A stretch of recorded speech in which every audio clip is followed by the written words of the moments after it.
ഇന്ന് ഹോസ്പിറ്റലിൽ പോയപ്പോൾ നിയ വീണ്ടും അവനോട് ഹെൽപ്പ് ചോദിച്ചു. പുതിയ കാറ് വാങ്ങാൻ അവളുടെ കൂടെ ചെല്ലുമോ എന്ന്. അങ്ങനെ കാറ് വാങ്ങാൻ അതേ സ്കൂട്ടറിൽ അവൻ അവളെയും കൊണ്ട് പോവുകയാണ്. ആ യാത്രയിൽ താൻ ലാസ്റ്റ് ശ്രീലക്ഷ്മിയെ സ്കൂട്ടറിൽ ഇരുത്തിയതും അന്ന് സന്തോഷത്തോടെ തമ്മിൽ ഒരുപാട് സംസാരിച്ചതും ചിരിച്ചതും അവൻ ഓർത്തു. എന്തിനാ അവൾ എന്നെ സംശയിച്ച് പിണങ്ങി നടക്കുന്നത്? ഞാനെന്തിനാ 24 മണിക്കൂറും അവളെക്കുറിച്ച് മാത്രം ചിന്തിക്കുന്നത്? അവളുടെ കാര്യം മാത്രം ഓർക്കുന്നത് കൊണ്ടാ ഇത്ര ടെൻഷൻ. അത് തൽക്കാലം ഒരു വശത്തേക്ക് മാറ്റിവെച്ചിട്ട് മറ്റു കാര്യങ്ങളിൽ ശ്രദ്ധ കൊടുക്കാം. കമ്പനിയിലെ കാര്യങ്ങൾ അന്വേഷിക്കാൻ നിഹാരികയെ ഒന്ന് വിളിച്ചു നോക്കാം. എന്നിട്ട് ബാക്കി എന്താ വേണ്ടതെന്ന് നോക്കാം. ഋഷിൻ സ്വയം തീരുമാനിച്ചു. ഋഷിൻ, അങ്കിളും ആന്റിയും ഡിസ്ചാർജ് ചെയ്തതിന് ശേഷം എവിടെയാണ്? എനിക്ക് അവരെ കാണാൻ വരണമെന്നുണ്ട്, നിയ പെട്ടെന്ന് പറഞ്ഞു. ഋഷിൻ അതിന് മറുപടിയായി ഒന്ന് മൂളുക മാത്രം ചെയ്തു. അപ്പോഴേക്കും അവർ ത്രൈ മീഡിയയുടെ ഓഫീസിലെത്തി. നിയ, എനിക്കിവിടെ ചെറിയൊരു ജോലിയുണ്ട്, നീ ഒരു അരമണിക്കൂർ കാത്തിരിക്കാമോ? അവൻ ചോദിച്ചു. നിയ ഉടൻ തന്നെ അത് സമ്മതിച്ചു. ഋഷിൻ സ്കൂട്ടർ പാർക്കിംഗ് ഏരിയയിൽ നിർത്തിയപ്പോൾ നിയ ഇറങ്ങി. അപ്പോൾ അവിടെ ഒട്ടിച്ചിരുന്ന പോസ്റ്ററിൽ അഞ്ജലിയുടെ ചിത്രം കണ്ടു. അയ്യോ, അഞ്ജലി ഇപ്പോൾ ത്രൈ മീഡിയയിലാണോ? എനിക്ക് അവൾ ഒരുപാട് ഇഷ്ടമാ, അവൾ പറഞ്ഞു. അവളുടെ മുഖത്തെ താല്പര്യം ഋഷിൻ ശ്രദ്ധിച്ചു. അഞ്ജലിയുടെ ഓട്ടോഗ്രാഫ് ആണോ നിയ? അവൻ ചോദിച്ചു. അത് കേട്ട് നിയയുടെ മുഖം വിടർന്നു. ആ അതെ എന്നവൾ ആവേശത്തോടെ തലയാട്ടി. അതേസമയം പുറകിൽ നിന്നൊരു അലർച്ച കേട്ട് അവർ രണ്ടുപേരും ഞെട്ടി തിരിഞ്ഞു നോക്കി. അവിടെ വന്ന ഒരു കാർ സ്കൂട്ടറിന്റെ പുറകിൽ ചെറുതായി ഇടിച്ച് പെട്ടെന്ന് നിന്നു. ഋഷിൻ ദേഷ്യത്തോടെ കാറിലേക്ക് നോക്കി. എന്തിനാ ഈ പാർക്കിംഗ് ലോട്ടിലേക്ക് വന്നത്? നിങ്ങളുടെ കാർ സ്കൂട്ടറിൽ ഇടിച്ച് കണ്ടില്ലേ? അപ്പോഴേക്കും ഒരു ചെറുപ്പക്കാരൻ ആ കാറിൽ നിന്നിറങ്ങി. ഏയ്, നിനക്ക് തീരെ ബോധമില്ലേ? കാർ പാർക്ക് ചെയ്യുന്നിടത്ത് വന്ന് സ്കൂട്ടർ പാർക്ക് ചെയ്തിരിക്കുന്നു. ഇപ്പൊ നോക്ക്, എന്റെ കാറിൽ പോറൽ വീണിട്ടുണ്ട്. അയാൾ തീരെ ബഹുമാനമില്ലാതെ പറഞ്ഞു. ഹലോ, വെറുതെ ബഹളം ഉണ്ടാക്കാതെ. പാർക്കിംഗ് ലോട്ടിൽ നിന്നിരുന്ന സ്കൂട്ടർ കണ്ടിട്ടും നിങ്ങൾ ആ കാർ കൊണ്ടുവന്ന് ഇടിച്ചത്. അതിന് നിങ്ങൾ ആദ്യം മാപ്പ് പറയണം, നിയ ദേഷ്യത്തോടെ പറഞ്ഞു. നിയയുടെ സൗന്ദര്യം കണ്ട് ആ ചെറുപ്പക്കാരന് അവളോട് ഒന്നും പറയാനായില്ല. ഹായ് മാഡം, അവളെ കണ്ട് എന്ത് പറയണമെന്നറിയാതെ അവൻ പറഞ്ഞു. അപ്പോഴേക്കും കാറിൽ നിന്ന് ആരോ വിളിക്കുന്നത് കേട്ട് അവൻ വരുന്നു എന്ന് പറഞ്ഞുകൊണ്ട് അങ്ങോട്ട് പോയി. അപ്പോഴേക്കും വിനോദ്, എന്താ പറ്റിയത്? വണ്ടിക്ക് എന്തെങ്കിലും പറ്റിയോ എന്ന് ചോദിച്ചുകൊണ്ട് ഒരു സ്ത്രീ കാറിൽ നിന്ന് ഇറങ്ങി. കാറിൽ നിന്ന് ഇറങ്ങിയ ആളെ കണ്ട് ഋഷിൻ ഞെട്ടി. ശ്വേത മാഡം, അവൻ ആശ്ചര്യത്തോടെ ചോദിച്ചു. അവിടെ തന്റെ കോളേജ് പ്രൊഫസർ ശ്വേതയെ അവൻ പ്രതീക്ഷിച്ചിരുന്നില്ല. ഹായ് ഋഷിൻ, സുഖമാണോ? ഇവിടെയാണോ ജോലി ചെയ്യുന്നത്? അവർ അവനോട് ചോദിച്ചു. എന്ത് മറുപടി പറയണമെന്ന് ഒരു നിമിഷം ആലോചിച്ചുകൊണ്ട് ഋഷിൻ പറഞ്ഞു. ഞാനൊരു ജോലിക്ക് വേണ്ടി വന്നതാ മാഡം. അത് കേട്ട ശ്വേത പറഞ്ഞു. ആ, എനിക്കിപ്പോ ഓർമ്മ വന്നു. നീ ഒരു പണിയും ചെയ്യാതെ വെറുതെ നടക്കുകയാണെന്ന് നവീൻ എന്നോട് പറഞ്ഞു. സത്യം പറഞ്ഞാ എനിക്കിത് വിശ്വസിക്കാൻ കഴിയുന്നില്ല. കോളേജിൽ നീ വളരെ സ്മാർട്ടായിരുന്നല്ലോ, യാതൊരു ചീത്ത കൂട്ടുകെട്ടിലും നീ ഇല്ലായിരുന്നു. എന്നിട്ടും നീ ഇങ്ങനെ ഒന്നും ചെയ്യാതെ ഇരിക്കുമെന്ന് ഞാൻ കരുതിയില്ല. നിങ്ങളോടെല്ലാം ഞാൻ എന്താ പറഞ്ഞിട്ടുള്ളത്? പഠനം കഴിഞ്ഞാൽ സ്വന്തം കാലിൽ നിൽക്കണം. ഒന്നും നമ്മുടെ കയ്യിൽ ആരും കൊണ്ടുവന്ന് തരുമെന്ന് പ്രതീക്ഷിക്കരുത്. കഠിനാധ്വാനം ചെയ്ത് ജീവിതത്തിൽ മുന്നേറണം. ഇതൊക്കെ അന്നേ ഞാൻ പറഞ്ഞു തന്നതല്ലേ. അതൊന്നും നിന്റെ ചെവിയിൽ എത്തിയില്ലാന്ന് തോന്നുന്നു, അവർ സങ്കടത്തോടെ പറഞ്ഞു.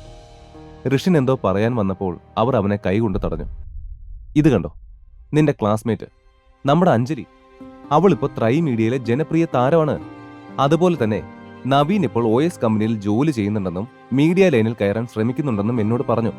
പക്ഷേ അവർക്കൊപ്പം പഠിച്ച നീ എന്താ ചെയ്യുന്നത്? അവൾ നിർത്താതെ ഋഷിനെ ശകാരിച്ചുകൊണ്ടിരുന്നു. ഋഷിൻ സ്വയം ചിരിച്ചുകൊണ്ട് ഒന്നും പറയാതെ നിശബ്ദനായി നിന്നു. അപ്പോ നിങ്ങൾ ശ്വേത മാഡത്തിന്റെ സ്റ്റുഡന്റ് ആണോ? ഇടയ്ക്ക് ഡ്രൈവർ ഋഷിനോട് ചോദിച്ചു. അവൻ അതെ എന്ന് തലയാട്ടി. ശരി, അപ്പോ കുഴപ്പമില്ല. ഈ കാറിന്റെ കേടുപാടുകൾ തീർക്കാൻ എനിക്കൊരു 20,000 രൂപ തരൂ, അവൻ മാന്യമായി പറഞ്ഞു. ഋഷിൻ അവനെ മനസ്സിലാകാതെ പോലെ നോക്കി.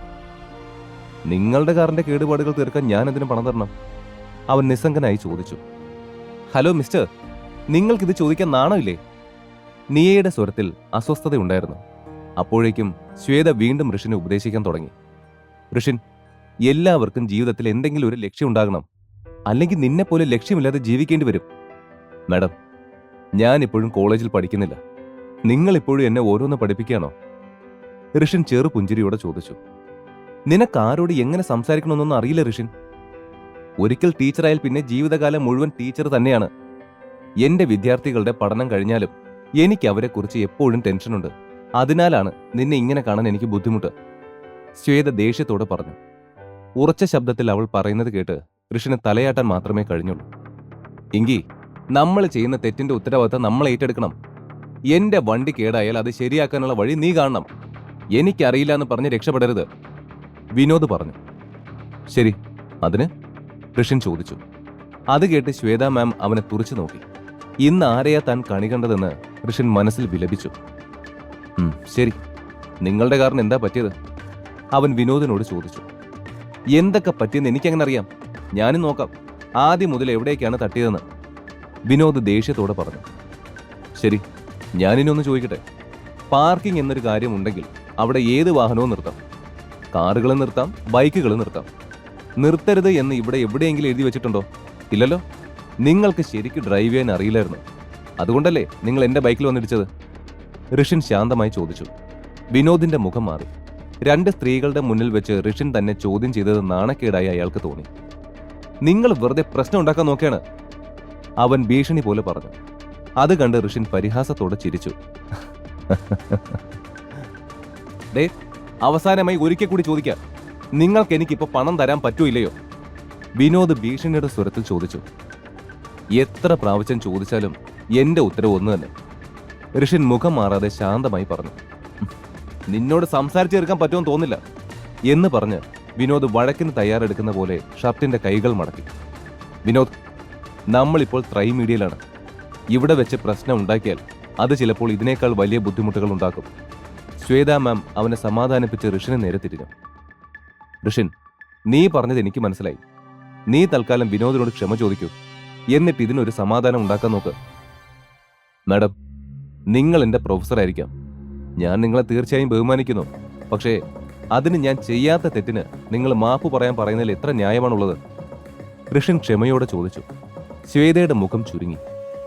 ഋഷി, ഇതൊന്നും ശരിയാകില്ല. ഞാൻ പോലീസിനെ വിളിക്കാം. അത്രയും നേരം മിണ്ടാതിരുന്ന നീയ ഒടുവിൽ പറഞ്ഞപ്പോൾ വിനോദ് ഞെട്ടി. നിങ്ങളെന്താ ഭീഷണിപ്പെടുത്തുകയാണോ? വിനോദ് ചെറുതായി ഒന്ന് ഞെട്ടി ചോദിച്ചു. ഇത്തവണ ഋഷി ഉറക്കെ ചിരിച്ചു.